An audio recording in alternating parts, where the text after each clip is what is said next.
Dans un monde où la question de la mort est souvent taboue, où vivre un deuil signifie encore être jugé, provoquer de la gêne, de l'incompréhension, quand ce n'est pas de la pitié, la grande question est celle-ci. Comment des orphelins comme nous, qui avons vécu très tôt la mort d'un parent, qui ne voulons pas porter ce poids sur nos épaules toute notre vie, ni qu'il impacte nos relations actuelles, comment nous pouvons y donner un sens nouveau, construire des relations plus profondes, et surtout, comment nous reprenons le pouvoir sur nos vies? Mon nom est Johan, et bienvenue chez les orphelins résilients. Bonjour à tous, aujourd'hui je suis avec Blandine et je suis content d'être avec Blandine aujourd'hui parce qu'elle a rejoint mon accompagnement il y a maintenant 3 mois et en 3 mois elle s'est complètement transformée et je pense que c'est que le début. Merci Blandine d'être là aujourd'hui pour témoigner. Merci à Euh, toi. Mon intention aujourd'hui c'est que ton partage il puisse inspirer aussi d'autres orphelins et d'autres orphelines et surtout de montrer à quel point c'est possible en fait de transformer la souffrance qu'on peut vivre après avoir vécu un deuil. Je suis ravi en même temps, je suis touché parce que je sais tout le chemin qu'on a parcouru ensemble ces derniers mois et d'où on partait et tout ça, Blandine, tu vas pouvoir nous le partager. Ouais, pas de souci, avec plaisir. Déjà pour commencer, est-ce que tu peux nous partager qui est décédé dans ta vie? Oui, alors du coup, moi, j'ai perdu ma maman quand j'avais 1 an et demi, donc aujourd'hui, j'en ai, 26 et demi, donc ça fait 25 ans que, j'ai perdu, ma maman. D'accord, et est-ce que c'est OK de nous partager comment elle est décédée? Oui, alors ma maman était dépressive, du coup, elle a mis fin à ses jours en prenant, trop de médicaments. Elle en était consciente, mais voilà, du coup, elle est, partie car elle s'est suicidée. Comme tu disais, tu avais 1 an, toi, quand ça s'est passé. C'est ça. Comment elle s'appelait ta maman? Elle s'appelait Daphné. Et elle avait quel âge quand elle est décédée? Elle avait à peine 30 ans quand elle est décédée. Au moment où on s'est rencontrés, qu'est-ce qui était difficile pour toi, avant de commencer l'accompagnement? Ce qui était difficile, c'est que j'avais peur, je pense que j'ai énormément refoulé ce que je pensais vraiment, de tout ça. Je me suis toujours dit, «C'est OK» et j'en parle librement. Mais au fond de moi, il y avait encore, énormément de colère et de tristesse et j'avais peur que cette colère et cette tristesse, elles prennent le dessus, quand on allait aborder le sujet et que je me laisse envahir par, toutes ces émotions. Comment tu m'as découvert? Je t'ai découvert, donc c'était assez, moi qui crois beaucoup au destin, pour moi ça a été ça, c'était je t'ai découvert, ça faisait, jour pour jour, 25 ans du coup que j'avais perdu ma maman et tu es tombée, par hasard dans mon fil d'actualité Instagram. En regardant un petit peu ce que tu faisais, je sais pas, ça m'a fait tilt et je me dis, «J'ai vu tellement de gens auparavant et là je sais pas, c'est tellement un sujet précis et qui concerne, une grande partie de ma vie que, pourquoi pas? Pourquoi pas, te contacter sur Instagram et vivre cette expérience avec toi?» Et du coup, je t'ai découvert comme ça. Tu as eu une sorte d'intuition, en fait. C'est ça. Pour moi, c'était vraiment ça, c'était le destin. Ça faisait, 25 ans jour pour jour et comme de par hasard, ça arrivait dans mon fil d'actualité et ça traitait, le, sujet d'un décès, d'un proche, comme tu dis, d'orphelin et du coup, je me suis dit: «Bah, enfin, pourquoi pas y aller et puis on verra, ce que ça donne». C'est quoi les questions que tu te posais justement, au moment de rejoindre l'accompagnement? C'était est-ce que vraiment les doutes que j'avais et les gros questionnements, c'était est-ce que, déjà moi je vais arriver à me confronter à ça en fait? Est-ce que je vais enfin accepter, la douleur que j'ai et cette colère? Est-ce que je vais être capable de me confronter, à ça? Est-ce que, je vais arriver à me livrer, 100 à cœur ouvert et qu'est-ce que ça va m'apporter en fait? C'était vraiment, ces questionnements-là. Est-ce que, c'est horrible à dire, mais j'en ai vu beaucoup des psys et est-ce que ça va être quelque chose de plus ou au final, je vais ressortir et je vais me dire, «Oui, au final, ça a pas, changé grand-chose» et je vais repartir dans cet aspect où, je vais refouler la colère, je vais refouler la tristesse et je vais être profondément triste, pour, cette raison-là et sans vraiment jamais l'exprimer. Du coup, est-ce que ça va vraiment m'aider? Est-ce qu'il va y avoir vraiment du changement? Donc, il y avait à la fois d'un côté, de ton côté à toi, tu avais peur de pas oser, Oui, faire le pas et tu avais peur aussi des émotions que ça pouvait, susciter chez toi parler de ce sujet du décès de ta maman, c'est un sujet pour lequel tu avais déjà beaucoup parlé? C'est un sujet dont j'ai beaucoup parlé, à des personnes extérieures, pas beaucoup en interne. C'est vrai que c'est un sujet, je sais pas pourquoi, mais qui reste tabou, qui est un sujet très sensible et délicat. Donc c'est vrai qu'on n'en parle pas beaucoup à la maison. Par contre, oui, à d'autres personnes, extérieures, psychologues, psychiatres, j'en avais déjà parlé. Et qu'est-ce qui t'avait manqué, en fait, avec, les psychologues et les psychiatres? Soit ça allait trop dans mon sens, soit c'était quelqu'un qui c'est le but aussi, mais qui m'écoutait trop, mais sans me partager son avis ou quoi que ce soit ou des expériences aussi. C'était vraiment, c'est horrible parce que c'est un peu cliché, mais de parler et la personne en face qui fait: «Mmh comme ça. Je pense que j'avais besoin d'autre chose, besoin qu'on me secoue aussi un peu et qu'on vienne vraiment qu'il y ait un vrai dialogue qui s'instaure et ça, c'est des choses, je pense qui ont beaucoup manqué, ouais. Qu'est-ce qui t'a donné envie de faire cet accompagnement avec moi? C'est la proximité que tu m'as partagée très rapidement. Hem, c'est j'ai pas juste l'impression de parler à quelqu'un, qui m'aide, mais presque à quelqu'un que je connais. En fait, à un ami, tu partages, tout autant que moi ton vécu et tu me demandes si tu acceptes que de me le partager et du coup, forcément, je trouve que ça rapproche parce qu'il y a un vrai dialogue qui se fait et on a du coup, il y a quelque chose qui se crée et tu es toujours là à, me conseiller, m'amener, voir un peu plus loin, autrement, d'une autre manière et du coup, ça fait que ça réfléchit et ça suscite le dialogue et la discussion et c'est ça qui a fait que j'apprécie encore aujourd'hui, du coup, énormément travailler avec toi. OK, je te remercie. Qu'est-ce qui se serait passé pour toi si tu avais pas fait notre accompagnement? Je pense que j'aurais continué, un peu à me voiler la face. Je pense en gardant toujours tout pour moi, sur ce sujet-là, en fait et en ne pas cherchant à voir pourquoi il y avait certains dysfonctionnements, si on peut dire ça comme ça. Beaucoup de tristesse, beaucoup de colère. Quand tu as commencé, je me souviens effectivement, il y avait beaucoup de colère Oui, envers, Daphné. oui. Qu'est-ce qui t'a aidé vis-à-vis de cette colère? Toi, beaucoup ta perception des choses, de m'amener aussi, autrement, de voir les choses, autrement sur cette colère-là et ça, du coup, ça m'a aidée à l'apaiser, parce que, j'y voyais plus clair, en fait. J'étais complètement brouillée dans ma colère quand on a commencé, ensemble il y a 3 mois et le fait de discuter avec toi et d'avoir aussi ton point de vue, et de m'amener, sur d'autres chemins, si on peut dire ça, que moi j'avais en tête, bah, ça m'a permis, d'y voir plus clair et d'aller chercher un peu plus loin et au-delà de cette colère qui pouvait être, plus que présente. Et cette colère, c'est aussi, une colère du coup que tu avais par rapport au geste et au suicide de ta maman. Est-ce que tu es OK qu'on parle du coup de ce sujet-là, du suicide en particulier?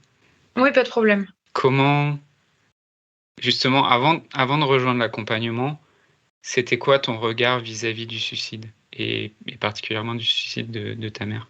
C'était beaucoup d'incompréhension de pourquoi est-ce qu'elle avait fait ça, comment elle en avait comment elle en est arrivée là. C'était énormément de tristesse.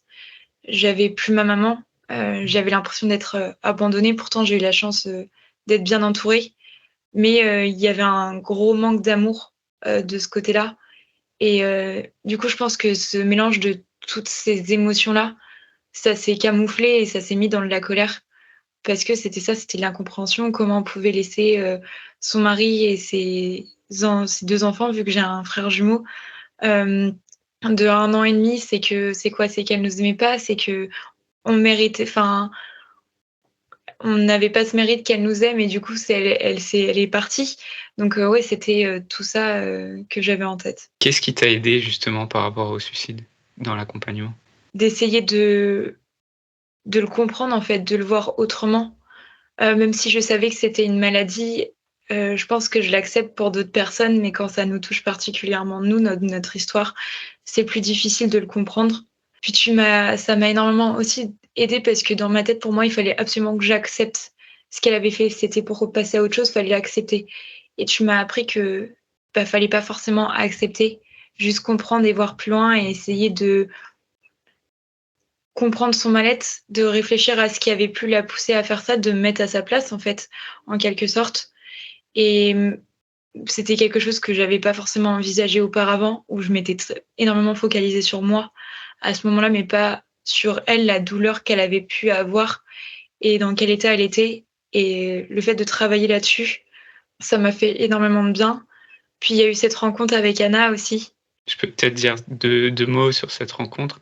Ouais, On a organisé du coup tous les trois avec Anna. Anna qui a participé aussi à une des interviews dans le podcast. Anna, elle a perdu son papa quand elle était petite et Anna, elle a fait elle-même une tentative de suicide. Je me suis dit que c'était une occasion en fait de vous faire vous rencontrer toutes les deux et donc j'ai organisé une rencontre tous les trois pour échanger en fait sur le sujet du suicide qui est un sujet et merci aussi d'en parler aussi ouvertement parce que c'est un sujet qui est encore très tabou. Qu'est-ce qui t'a aidé justement dans cette rencontre avec Anna? c'était d'être face du coup à une personne qui avait tenté de le faire, en tout cas qui avait eu le geste et de le faire. Et c'était c'était bouleversant parce que c'était de voir l'autre côté. Moi, je voyais que le côté de la personne qui souffrait parce qu'elle avait perdu sa maman de cet acte-là. Et là, c'était quelqu'un qui avait commis, entre guillemets, cet acte, heureusement, sans arriver au bout.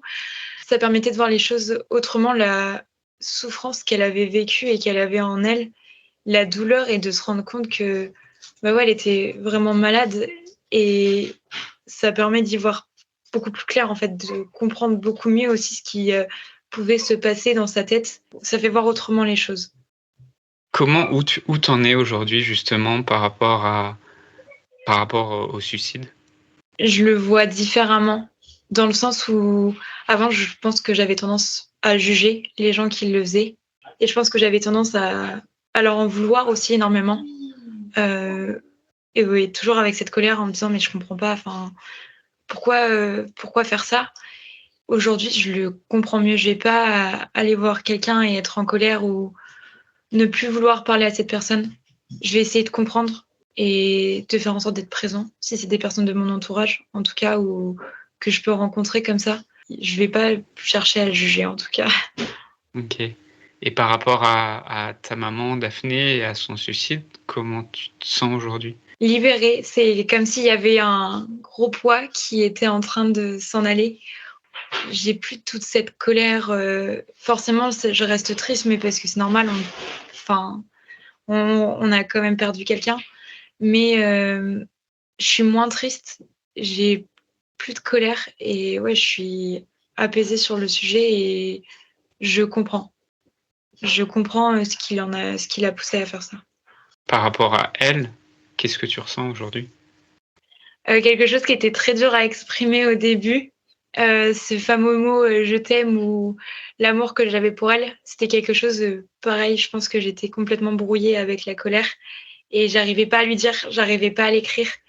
Et aujourd'hui, ouais, je l'aime, c'est ma maman et c'est elle qui m'a donné la vie et ça, personne ne le changera. Je te remercie, c'est très touchant. C'est quoi les impacts aussi que ça a eu de changer cette vision que tu avais de ta maman sur ta vie?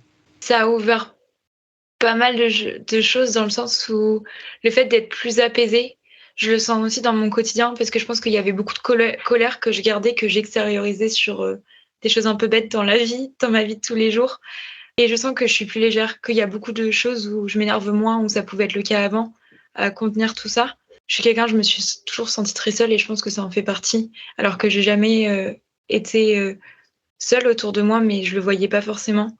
Mais c'est vrai que là, ces derniers mois, avec tout le travail qu'on a fait, bah, ça a été guéri en quelque sorte, puisque je me rends compte que cette solitude, elle est pas vraie. En fait, j'ai toujours été entourée dans ces moments-là. J'ai toujours eu beaucoup d'amour, même de la part de ma maman, parce que je suis là aujourd'hui. J'ai beaucoup moins de colère, mais je pense que ce qui m'a le plus marqué, ouais, c'est ce sentiment de solitude où je me rends compte que j'ai jamais été seule et que je peux toujours compter sur du monde, même dans les moments où je vais avoir l'impression de l'être. Ok, ça c'est vraiment un gros changement de perception que tu as eu dans Complètement. l'accompagnement. Complètement. C'est quelque chose, c'est je le vois, les moments où je pouvais rentrer, j'avais l'impression d'être toute seule. Et en fait, je me dis non, mais il y a quelqu'un qui est pas loin et je suis pas toute seule à la maison. C'est pas parce que je rentre et qu'à ce moment-là, c'est vide que je suis toute seule, ou c'est pas parce que ça va pas que je suis seule et que j'ai pas le droit d'en parler. Ou même en revenant en arrière sur les moments durs, bah, il y avait toujours quelqu'un au final. C'est juste que je le voyais pas. Mais j'en ai pris énormément conscience ces derniers mois qu'au final, j'ai de la chance parce que je suis très bien entourée et je sais que je serai jamais seule quoi qu'il arrive. Et c'est que j'ai aussi envie d'aider les autres. Ça m'a poussée à vouloir le faire davantage aussi. J'ai toujours été quelqu'un qui avait un grand cœur et le cœur sur la main, mais ça me pousse davantage à le faire aussi. Et de quelle façon, justement, tu aimerais aider les autres aujourd'hui?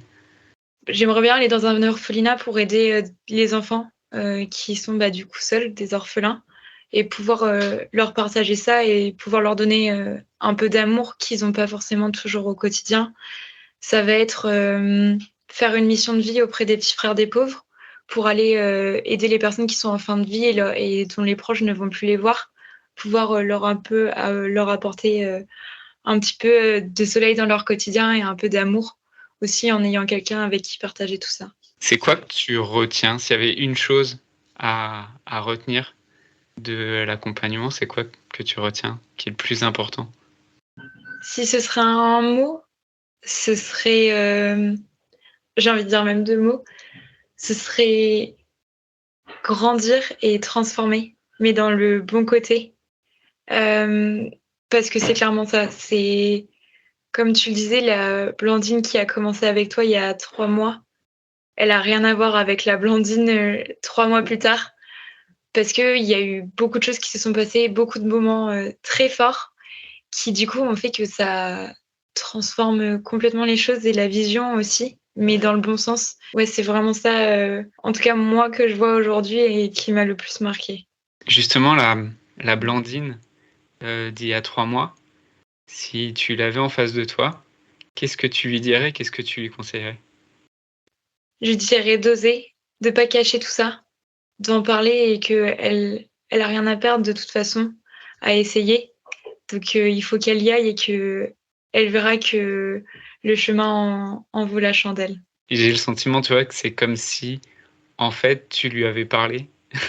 Comme Ouais, si, je me souviens au premier message que tu m'as envoyé sur Instagram, et c'est comme si quelque part, en fait, elle t'avait entendu à ce moment-là c'est et ça. elle avait pris cette décision.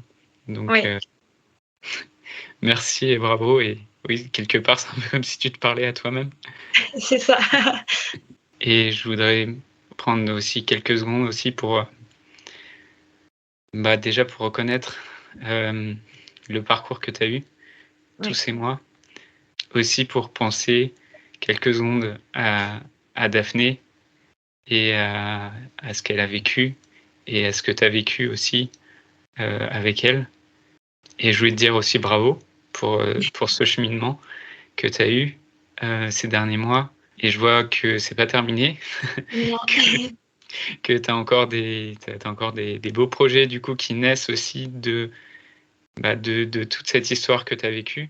Quelque part, en fait, tu transformes ou tu mets du sens sur la souffrance que tu as vécue en contribuant et en aidant. Et C'est ça. donc, merci pour ton témoignage et bravo pour ton parcours. Merci à toi parce que si j'en suis là où j'en suis, c'est aussi grâce à ton aide et à ton accompagnement. Donc, merci à toi pour ces 3 mois. J'espère que le témoignage de Blandine t'a aidé et qui t'a inspiré. Si t'a aidé et si tu penses qu'il peut aider d'autres personnes qui sont en train de vivre un deuil, dans ce cas, pense à le leur partager. Je viens de mettre en ligne la masterclass Comment retrouver la paix après le décès d'un parent. Dans cette masterclass, j'explore les 3 besoins essentiels des personnes qui ont perdu un parent, ces besoins essentiels qui sont trop souvent négligés et qui font que c'est souvent difficile de vivre son deuil en paix après avoir vécu le décès d'un parent. Pour retrouver cette masterclass, le lien c'est masterclass.orphelin.fr/guide. Tu vas retrouver ce lien en description du podcast et en dessous de la vidéo.